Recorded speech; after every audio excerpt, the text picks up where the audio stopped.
ನಮಸ್ಕಾರ. ಶ್ರೀ ಟಿವಿ ನ್ಯೂಸ್ಗೆ ಸ್ವಾಗತ. ಈ ದಿನದ ಹೆಡ್ಲೈನ್ಸ್.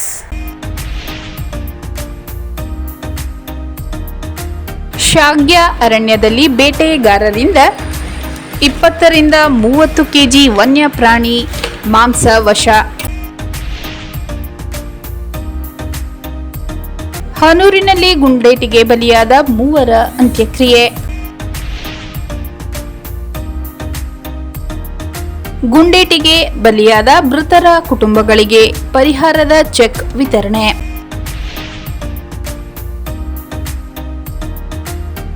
ಘನತ್ಯಾಜ್ಯ ಘಟಕದಲ್ಲಿ 38 ಲಕ್ಷ ವೆಚ್ಚದ ರಸ್ತೆ ಕಾಮಗಾರಿ.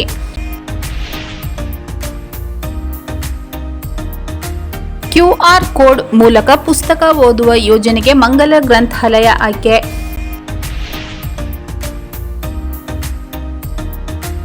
ಪೊಲೀಸರನ್ನು ಕಂಡು ಬೈಕ್ ಏಕಾಏಕಿ ತಿರುಗಿಸಿದ ಪರಿಣಾಮ ಅಪಘಾತ, 2 ಗಾಯ.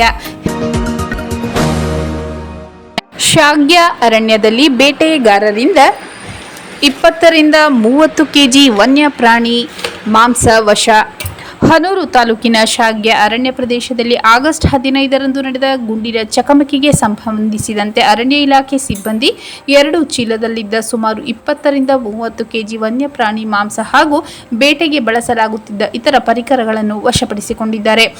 ಅರಣ್ಯ ಪ್ರದೇಶದಲ್ಲಿ ಬೇಟೆಗಾರರು ಅಕ್ರಮವಾಗಿ ಬೇಟೆಯಾಡಿರುವ ಕುರಿತು ಮಾಹಿತಿ ಹಿನ್ನೆಲೆಯಲ್ಲಿ ಅರಣ್ಯ ಇಲಾಖೆ ಸಿಬ್ಬಂದಿ ಕಾರ್ಯಾಚರಣೆ ನಡೆಸಿದರು. ಈ ವೇಳೆ ಬೇಟೆಗಾರರಿಂದ 2 ಚೀಲದಲ್ಲಿ ಸಂಗ್ರಹಿಸಿಟ್ಟಿದ್ದ ವನ್ಯಪ್ರಾಣಿ ಮಾಂಸ ಪತ್ತೆಯಾಗಿದ್ದು ಅದನ್ನು ವಶಕ್ಕೆ ಪಡೆಯಲಾಗಿದೆ ಎಂದು ಅರಣ್ಯ ಇಲಾಖೆ ಮೂಲ ತಿಳಿಸಿದೆ. ಮಾಂಸದೊಂದಿಗೆ ಬೇಟೆಗೆ ಸಂಬಂಧಿಸಿದ ಇತರ ಪರಿಕರಗಳನ್ನು ವಶಪಡಿಸಿಕೊಳ್ಳಲಾಗಿದ್ದು ಪ್ರಕರಣದ ಕುರಿತು ಅರಣ್ಯ ಇಲಾಖೆ ಅಧಿಕಾರಿಗಳು ತನಿಖೆ ಮುಂದುವರೆಸಿದ್ದಾರೆ. ಆಗಸ್ಟ್ 15ರಂದು ನಡೆದ ಗುಂಡಿನ ಚಕಮಕಿ ಪ್ರಕರಣದ ಹಿನ್ನೆಲೆಯಲ್ಲಿ ಶಾಗ್ಯ ಅರಣ್ಯ ಪ್ರದೇಶದಲ್ಲಿ ಬೇಟೆ ತಡೆ ಕಾರ್ಯಾಚರಣೆ ಹಾಗೂ ಗಸ್ತು ಮತ್ತಷ್ಟು ಬಿಗಿಗೊಳಿಸಲಾಗಿದೆ. ಹನೂರಿನಲ್ಲಿ ಗುಂಡೇಟಿಗೆ ಬಲಿಯಾದ 3 ಅಂತ್ಯಕ್ರಿಯೆ. ಮೈಸೂರಿನ KR ಆಸ್ಪತ್ರೆಯಲ್ಲಿ ಮರಣೋತ್ತರ ಪರೀಕ್ಷೆ ಬಳಿಕ ಮೃತದೇಹಗಳನ್ನು ನಿನ್ನೆ ರಾತ್ರಿ ಪೊಲೀಸ್ ಭದ್ರತೆಯಲ್ಲಿ ತೋಮಿಯಾರ್ ಪಾಳ್ಯಕ್ಕೆ ತಂದು ಇರಿಸಲಾಗಿತ್ತು. ಇಂದು ಬೆಳಗ್ಗೆ ಅಂಥೋಣಿ ಸ್ವಾಮಿ, ಪೀಟರ್ ಹಾಗೂ ಕುಮಾರ್ ಅವರ ಮೃತದೇಹಗಳನ್ನು ತೋಮಿಯಾರ್ ಪಾಳ್ಯದಲ್ಲಿರುವ ಚರ್ಚ್ಗೆ ಮೆರವಣಿಗೆ ಮೂಲಕ ತರಲಾಯಿತು. ಮೃತದೇಹಗಳನ್ನು ಚರ್ಚ್ನಲ್ಲಿರಿಸಿ ಮೃತರ ಆತ್ಮಕ್ಕೆ ಶಾಂತಿ ಕೋರಿ ಸಾಮೂಹಿಕ ಪ್ರಾರ್ಥನೆ ನೆರವೇರಿಸಲಾಯಿತು. ಬಳಿಕ ಬಲಿಪೂಜೆಯೊಂದಿಗೆ ವಿಶೇಷ ಪ್ರಾರ್ಥನೆ ನಡೆಯಿತು. Church father K. Charles Joseph ನೇತೃತ್ವದಲ್ಲಿ ನಡೆದ ವಿಶೇಷ ಪೂಜೆಯಲ್ಲಿ ತೋಮಿಯಾರ್ ಪಾಳ್ಯ ಸೇರಿದಂತೆ ಸುತ್ತಮುತ್ತಲಿನ 18 ಗ್ರಾಮಗಳ ಚರ್ಚ್ ಫಾದರ್ಸ್, ಮೃತರ ಕುಟುಂಬಸ್ಥರು ಹಾಗೂ ನೂರಾರು ಮಂದಿ ಭಾಗವಹಿಸಿದ್ದರು. ಪ್ರಾರ್ಥನೆ ಮುಗಿದ ನಂತರ ಕುಮಾರ್ ಮೃತದೇಹವನ್ನು ತೋಮಿಯಾರ್ ಪಾಳ್ಯದ ಗ್ರಾಮದ ಕ್ರಿಶ್ಚಿಯನ್ ಸಮುದಾಯದಲ್ಲಿ ಕ್ರಿಶ್ಚಿಯನ್ ಧರ್ಮದ ಸಂಪ್ರದಾಯದಂತೆ ಅಂತ್ಯಕ್ರಿಯೆ ಮಾಡಲಾಯಿತು. ಬಳಿಕ ಅಂಥೋಣಿ ಸ್ವಾಮಿ ಹಾಗೂ ಪೀಟರ್ ಮೃತದೇಹಗಳನ್ನು ತಾಲೂಕಿನ ಮರಿಯಮಂಗಲಕ್ಕೆ ಕೊಂಡೊಯ್ದು ಅಲ್ಲಿನ ಕ್ರಿಶ್ಚಿಯನ್ ಸ್ಮಶಾನದಲ್ಲಿ ಅಂತ್ಯ ಸಂಸ್ಕಾರ ಮಾಡಲಾಯಿತು. ಈ ವೇಳೆ ಮೃತರ ಕುಟುಂಬಸ್ಥರು ಹಾಗೂ ಗ್ರಾಮಸ್ಥರಲ್ಲಿ ಶೋಕದ ವಾತಾವರಣ ನಿರ್ಮಾಣವಾಗಿತ್ತು. ಶಾಸಕ MR ಮಂಜುನಾಥ್, ಮಾಜಿ ಶಾಸಕ R ನರೇಂದ್ರ, ಸಚಿವ C ಪುಟ್ಟರಂಗಶೆಟ್ಟಿ, ಪುತ್ರ ಕುಸುಮರಾಜ್, ಮುಖಂಡ ಡಾ ದತ್ತೇಶ್ ಕುಮಾರ್ ಸೇರಿದಂತೆ ಇತರ ಗಣ್ಯರು ಮೃತದೇಹಗಳ ಅಂತಿಮ ದರ್ಶನ ಪಡೆದರು. ಗುಂಡೇಟಿಗೆ ಬಲಿಯಾದ ಮೃತರ ಕುಟುಂಬಗಳಿಗೆ ಪರಿಹಾರದ ಚೆಕ್ ವಿತರಣೆ. ಕಾವೇರಿ ವನ್ಯಜೀವಿ ಧಾಮದ ಅರಣ್ಯ ಪ್ರದೇಶದಲ್ಲಿ ಅರಣ್ಯ ಇಲಾಖೆ ಸಿಬ್ಬಂದಿ ನಡೆಸಿದ ಗುಂಡಿನ ದಾಳಿಯಲ್ಲಿ ಮೃತಪಟ್ಟ 3 ಕುಟುಂಬಗಳಿಗೆ ತಲಾ 15 ಲಕ್ಷ ಪರಿಹಾರದ ಚೆಕ್ ಅನ್ನು ವಿತರಿಸಲಾಯಿತು. ತಾಲೂಕಿನ ತೋಮಿಯಾರ್ ಪಾಳ್ಯ ಗ್ರಾಮಕ್ಕೆ ತೆರಳಿದ ಶಾಸಕ MR ಮಂಜುನಾಥ್ ರವರು ಮೃತಪಟ್ಟ ಅಂಥೋಣಿ ಸ್ವಾಮಿ, ಪೀಟರ್ ಹಾಗೂ ಕುಮಾರ್ ರವರ ಮನೆಗಳಿಗೆ ಭೇಟಿ ನೀಡಿ ಮೃತರ ಅಂತಿಮ ದರ್ಶನ ಪಡೆದು ಕುಟುಂಬಸ್ಥರಿಗೆ ಸಾಂತ್ವನ ಹೇಳಿದರು. ಈ ಸಂದರ್ಭದಲ್ಲಿ ತಹಸೀಲ್ದಾರ್ ಚೈತ್ರ ಅವರು ಸರ್ಕಾರದಿಂದ ಮಂಜೂರಾದ ತಲಾ 5 ಲಕ್ಷ ರುಗಳ ಚೆಕ್ ಅನ್ನು ಮೃತ 3 ಕುಟುಂಬಗಳಿಗೆ ವಿತರಿಸಿದರು. ಬಳಿಕ ಸಚಿವ C ಪುಟ್ಟರಂಗಶೆಟ್ಟಿ ಅವರಿಂದ ತಲಾ 2 ಲಕ್ಷ ಹಾಗೂ ಶಾಸಕರಾದ MR ಮಂಜುನಾಥ್ ವೈಯಕ್ತಿಕ ನಿಧಿಯಿಂದ ತಲಾ 8 ಲಕ್ಷ ಸೇರಿ ಒಟ್ಟು 15 ಲಕ್ಷ ಪರಿಹಾರದ ಚೆಕ್ ಅನ್ನು ಮೃತರ ಕುಟುಂಬಸ್ಥರಿಗೆ ಹಸ್ತಾಂತರಿಸಿದರು. ಮೃತರ ಕುಟುಂಬಗಳ ಸಂಕಷ್ಟಕ್ಕೆ ಸ್ಪಂದಿಸುವ ನಿಟ್ಟಿನಲ್ಲಿ ನೆರವು ನೀಡಲಾಗಿದ್ದು ದುಃಖದಲ್ಲಿರುವ ಕುಟುಂಬಗಳಿಗೆ ಅಗತ್ಯ ಸಹಕಾರ ನೀಡುವುದಾಗಿ ಶಾಸಕರು ಭರವಸೆ ನೀಡಿದರು.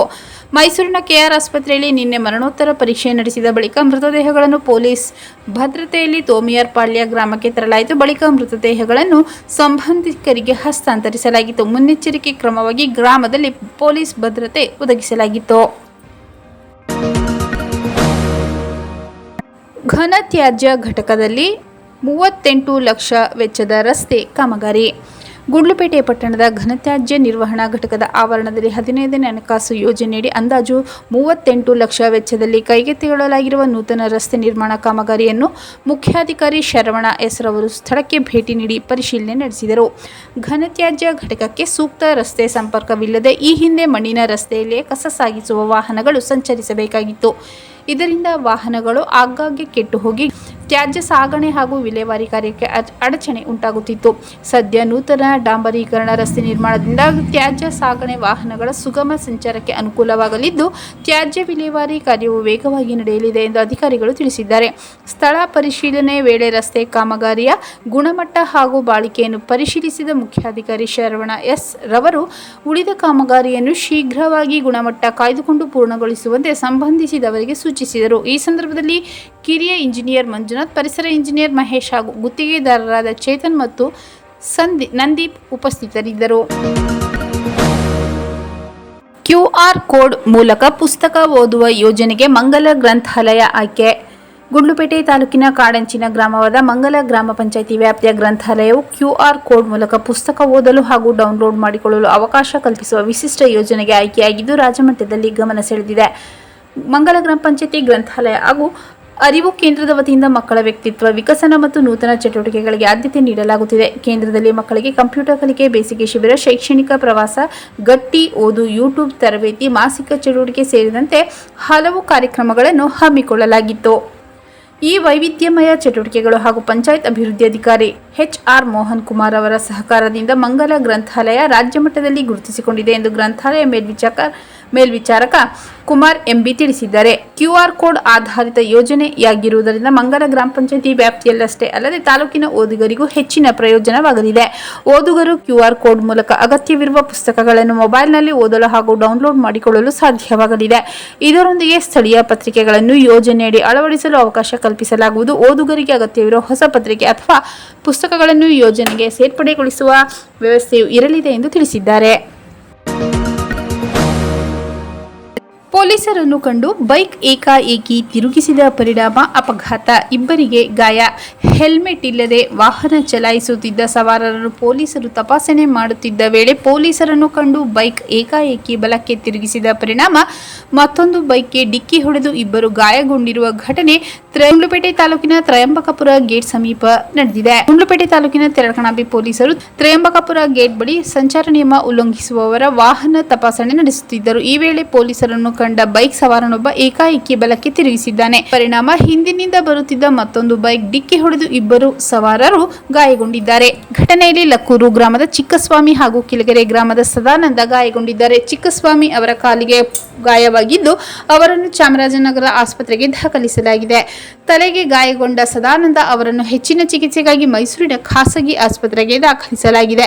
ಅಪಘಾತದ ಬಳಿಕ ಸ್ಥಳದಲ್ಲಿದ್ದ ಪೊಲೀಸರು ಗಾಯಾಳುಗಳನ್ನು ತಮ್ಮ ಜೀಪಿನಲ್ಲಿ ಆಸ್ಪತ್ರೆಗೆ ಕರೆದೊಯ್ದು ಮಾನವೀಯತೆ ಮೆರೆದರು. ಘಟನೆ ಕುರಿತು ತೆರಕಣಾಂಬಿ ಪೊಲೀಸರು ಮಾಹಿತಿ ಕಲೆ ಹಾಕುತ್ತಿದ್ದಾರೆ. ಮತ್ತೊಮ್ಮೆ ಮುಖ್ಯಾಂಶಗಳು. ಶಾಗ್ಯ ಅರಣ್ಯದಲ್ಲಿ ಬೇಟೆಗಾರರಿಂದ 20 ರಿಂದ 30 ಕೆಜಿ ವನ್ಯ ಪ್ರಾಣಿ ಮಾಂಸ ವಶ. ಹನೂರಿನಲ್ಲಿ ಗುಂಡೇಟಿಗೆ ಬಲಿಯಾದ 3 ಅಂತ್ಯಕ್ರಿಯೆ. ಗುಂಡೇಟಿಗೆ ಬಲಿಯಾದ ಮೃತರ ಕುಟುಂಬಗಳಿಗೆ ಪರಿಹಾರದ ಚೆಕ್ ವಿತರಣೆ.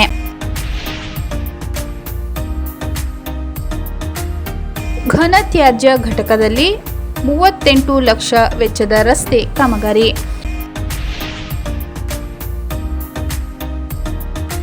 QR ಕೋಡ್ ಮೂಲಕ ಪುಸ್ತಕ ಓದುವ ಯೋಜನೆಗೆ ಮಂಗಲ ಗ್ರಂಥಾಲಯ ಆಯ್ಕೆ.